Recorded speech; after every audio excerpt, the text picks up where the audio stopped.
So sa akin naman, hindi ko nasasabihin yung strengths at saka yung weaknesses kasi paulit-ulit ko na sinasabi. Ngayon, nasasabihin ko na lang is yung about sa opportunities and yung sa trade. So mag-umpisa tayo sa opportunity. So kagabi, habang nag-scroll down ako, may oportunidad ng pumasok sa akin. Kaya na nag-aaral tayo ngayon. No? So, yung doktor ng animal bio is tinatawagan ako na magde-demo na ako ng injection sa rabies. So, sabi ko, ma'am, nag-apply ako sa inyo, wala pa po akong ginagawa.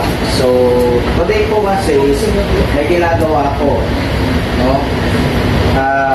Ngayon po ay nag-aaral ako sa TESDA. So, ano ba pinag-aaralan mo? Pilot Wellness Massage. Okay. So, kung pwede sana ma'am, pagtapos na lang ng aking ng aking graduation sa TESDA, saka ako papasok yan. So, pinayagan ako. So, pagtaas ko dito, hindi pala ako matiteka.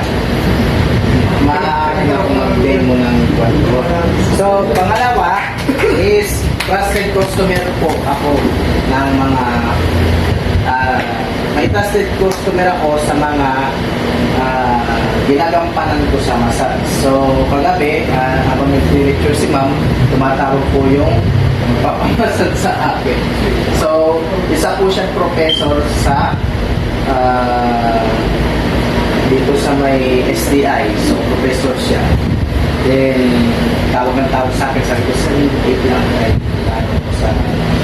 Nagtutraining ako sa test. Then, number 3, mahal ako ng tao sa mga nakakasalubong. Bakit po?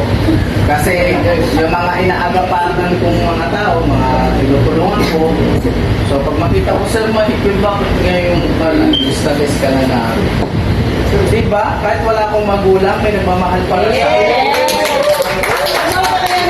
Diba? So, this is street. Ito yung sa tips ko. Yun nga, handang ayusin ng isang problema, kaya ko.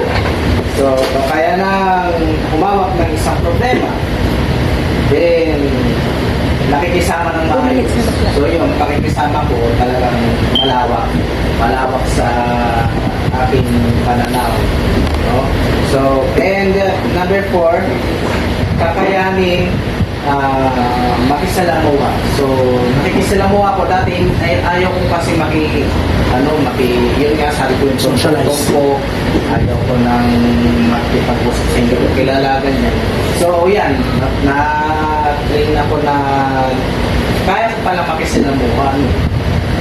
So, sa akin kasi, pag once na matapos ako sa speech ko sa MR, wala na. Back out na ako. Yun lang. So, yun lang. Ikaw natin. Ano mo? Pwede mo siyang ganonin. Pero pag hindi talaga niya naluwa at nandito na, no choice ka na. Ito na gano'n. Pag nandito na sa ibaba.